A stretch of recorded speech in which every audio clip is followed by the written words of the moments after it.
Bonjour à tous et bienvenue sur la chaîne de Nanolabo. Alors aujourd'hui, petite vidéo pour vous montrer pourquoi j'installe un disque de 135 mm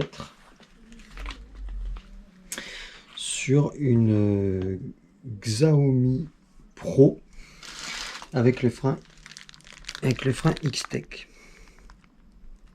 Donc je vous montrerai tout ce que j'ai avec. Donc pourquoi? Tout simplement parce que regardez, j'ai fait une petite vidéo, une installation d'un X-Tech avec le support et le disque 120. En fait, on se rend compte que les plaquettes sont beaucoup trop hautes. Et du coup, qu'est-ce qui se passe si les plaquettes sont trop hautes? Et ben, alors regardez cette photo, regardez la plaquette comment elle finit. Et en fait, du coup, enfin les deux plaquettes même, et du coup, à cause de ça, on peut avoir un gros problème de freinage. On freine et du coup, ça freine plus. Pourquoi? Alors j'ai tenté de vous faire une petite explication avec une simulation de disque. Donc ça c'est votre disque de frein, d'accord? Et ça c'est vos plaquettes de frein. Donc si vous mettez vos plaquettes bien en face du disque,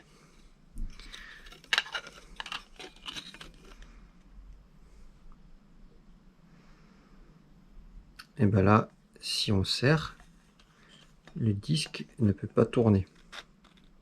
Il est freiné. Terminé. Si par contre vos plaquettes sont mal mises et qu'elles sont trop hautes, donc comme vu sur la photo, vous aurez ce système d'usure. Et en fait, ça fait un rebord. Donc si je mets rebord sur rebord,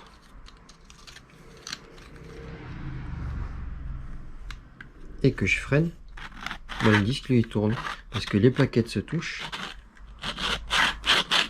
Donc là je serre à fond, les plaquettes se touchent, mais le disque lui il est libre à cause de cet espace. Donc c'est pour ça que vos plaquettes doivent toujours être totalement en contact avec le disque pour qu'elles s'usent régulièrement sur toute la longueur. Sinon on a ce style d'usure qui au final devient dangereux parce que vos plaquettes au bout d'un moment vont se toucher et vous aurez plus de freinage. Donc c'est pour ça que moi, avec l'adaptateur qui m'a été fourni avec mon frein X-Tech, je vous montre l'adaptateur en question. Il est là. Donc cet adaptateur et mon frein X-Tech. Si je laisse le disque en 120, les plaquettes sont beaucoup trop hautes. Donc du coup, je mets un disque en 135 et là, on va voir que les plaquettes vont être pile au niveau de tout le disque. Donc comment on monte un disque 135? Alors j'ai déjà démonté les caches.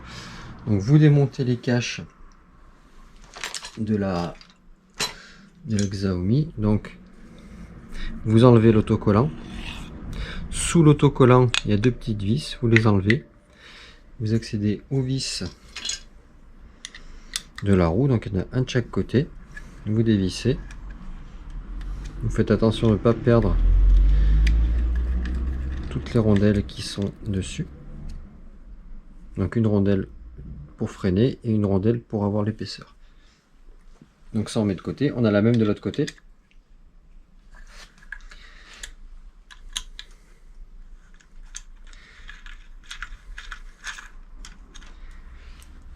Une fois qu'on a dévissé ça, on peut sortir la roue tranquillement.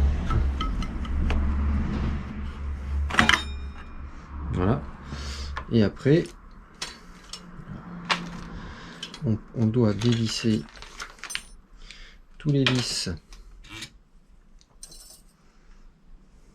du disque. D'accord? On dévisse tout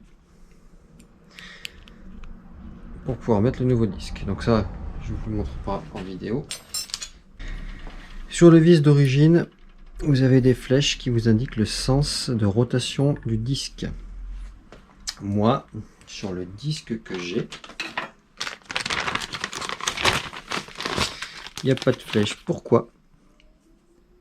parce que tout simplement les motifs sont reproduits dans un sens et dans l'autre. Donc en fait, que je le mette dans ce sens ou dans celui-là, j'aurai la même chose. Donc ça, c'est des disques qui n'ont pas de sens de freinage, d'installation. Donc avec ce disque, m'a été fourni les vis qui ont déjà du frein filé dessus.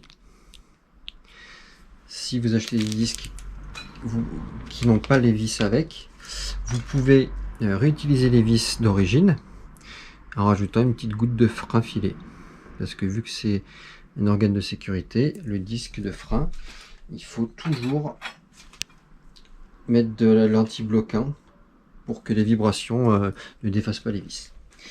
Donc je revisse le mien. Voilà ce que ça donne. En plus c'est plutôt stylé le disque. Donc on vérifie bien tous ces serrages avant de remonter la roue. Forcément je vais enlever cet étrier de frein parce que sinon déjà ça va pas passer. Donc on défait les deux vis.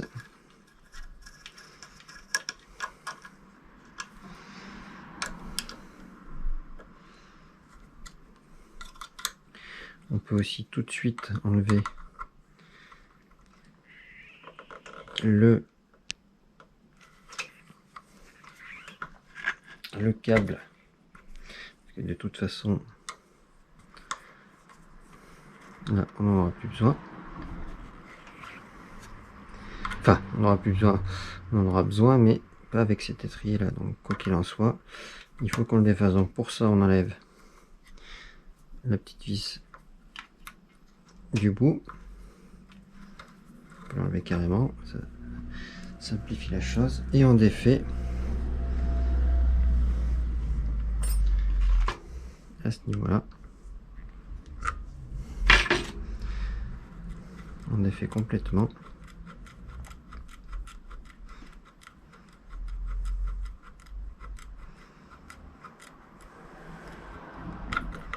Pour libérer le câble.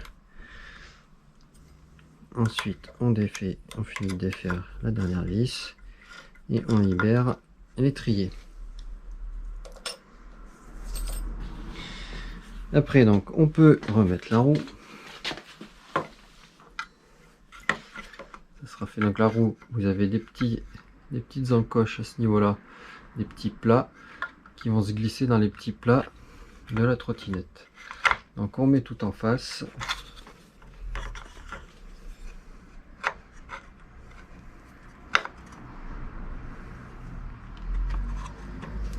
On glisse tout à fond.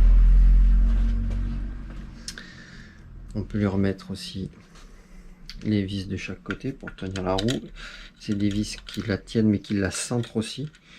Donc du coup vous êtes sûr que votre roue est centrée.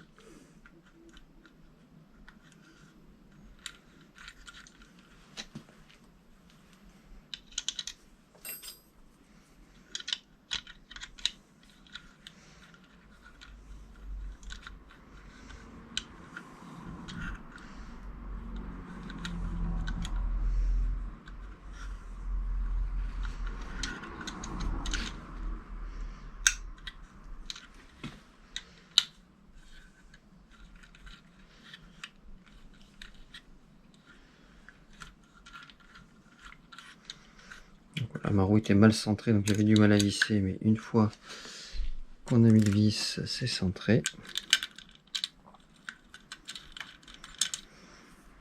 On met bien les rondelles en face pour que tout se mette en face.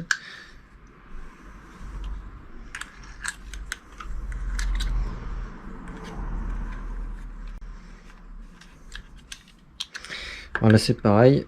Moi, vu que je vais la redémonter sous P pour une autre vidéo, j'en ai pas mis, mais vous devez mettre du frein filé pour être sûr que votre vis ne se défasse pas. Alors, il y a déjà une rondelle de serrage, mais bon, comme on dit, qui peut le plus peut le moins. Après, je prends mon adaptateur. Donc mon adaptateur est fourni avec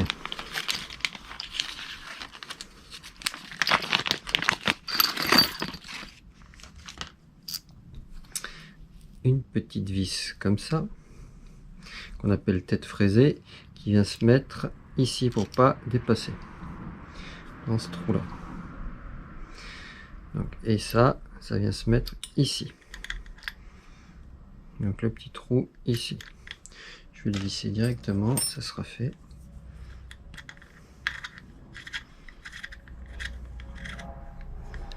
Pour tenir le tout. Donc là c'est pareil. Par contre, je vais mettre du frein filet. Après j'ai une longue vis comme ça de 5. On dirait du 5, oui. Avec pareil une petite rondelle freinée, une rondelle normale. Une vis de 6 avec une rondelle freinée et une rondelle normale. Et il y a déjà du frein filet dessus. Et j'ai deux embouts de rechange à mettre ici parce que en fait, si on veut utiliser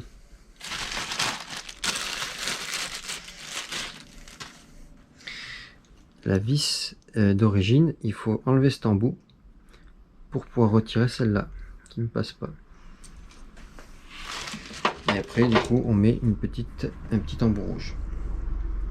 Donc pour la vidéo, je ne peux pas le faire, je vous laisse le choix. Moi, je vais laisser ce vis de réglage.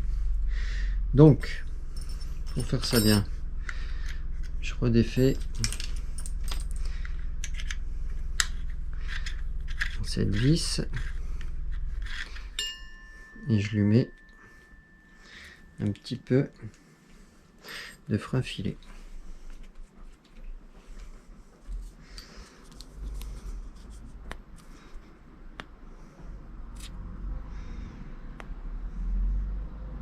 Ça, je suis sûr que ça bouge pas. Je vais en mettre un peu là, comme ça. Pour le vis du haut, je l'aurai déjà et ça sera fait. Tac. Et on revisse. Donc on vise bien. On vérifie que tout est en face. Tout est bien droit et on peut serrer. Donc on serre assez fort. Après on sait que ça se défera pas parce qu'il y a du frein filet. Là c'est bien serré. On va pas faire plus. Ensuite, on enlève la petite protection qui sert à tout protéger, à ce que les mâchoires ne se serrent pas toutes seules. Parce que normalement il ne faut jamais serrer tant qu'il n'y a pas le disque. On met la mâchoire de frein. Ce vis qui a déjà du frein filet, on le met, on fait attention de ne pas perdre la rondelle.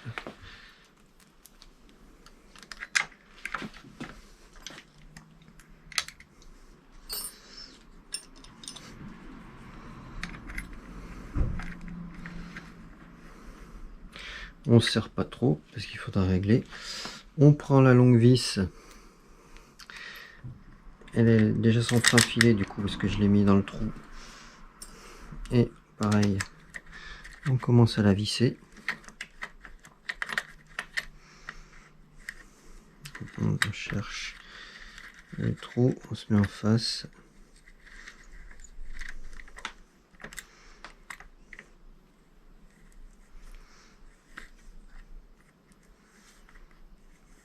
Tac, là ça a pris.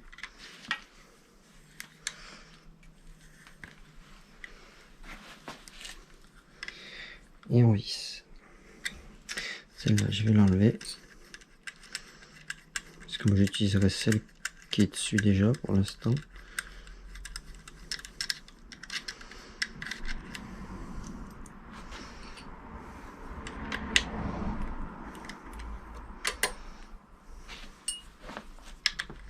Donc on commence à visser.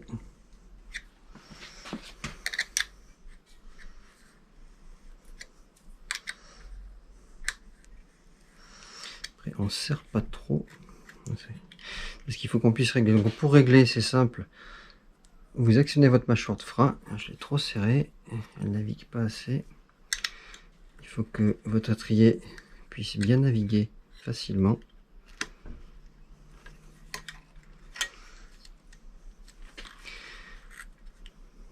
Et on serre la mâchoire pour centrer.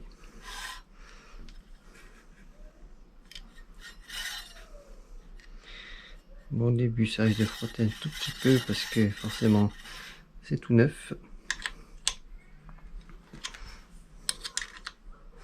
Et une fois que tout est bien centré, on serre le tout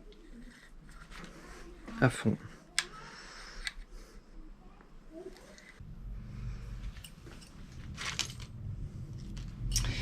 Donc voilà, et là, alors je sais pas si je peux vous le montrer, mais du coup, on va essayer de faire quelque chose.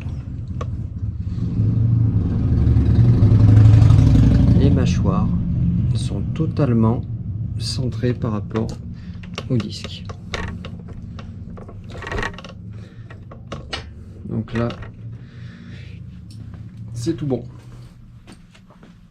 Et là, il n'y a pas de souci. Après, du coup, on repasse le câble dans le trou, on visse ça à fond pour pouvoir avoir du réglage. On tire un peu sur le câble pour essayer de récupérer un peu de mou parce que il est un peu plus loin, histoire que ça rentre bien dedans.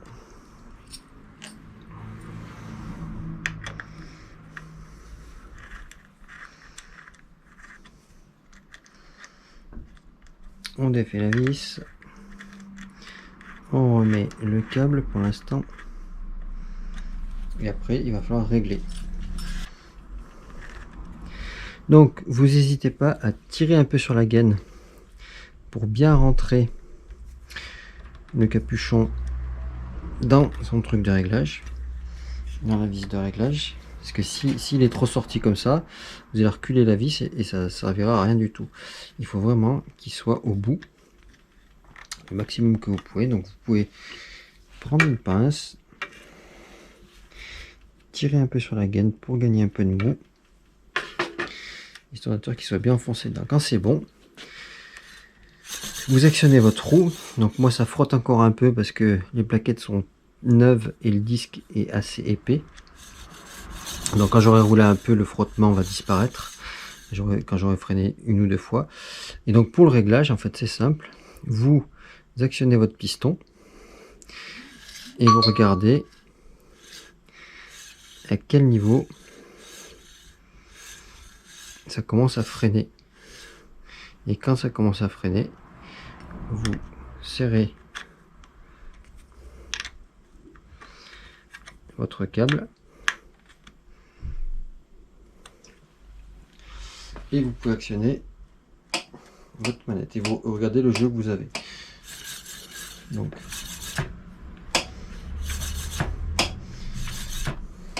moi le jeu il me va. Après vous pouvez affiner votre réglage en fait en dévissant ici. Et ce qui fait que plus vous allez dévisser, plus ça va serrer. Vous avez aussi une course de réglage du vérin ici, plus ou moins courte. Moi je le laisse d'origine, ça me va. Et voilà, et là du coup un disque en 130, donc je vais avoir un freinage vraiment très très bon et un étrier de frein semi-hydraulique X-Tech. Donc là normalement je suis au top du top de ce qu'on peut faire pour le freinage de la M365. Donc voilà, si ma vidéo vous a plu, n'hésitez pas à vous abonner à ma chaîne pour voir mes prochaines vidéos, à me mettre un pouce bleu,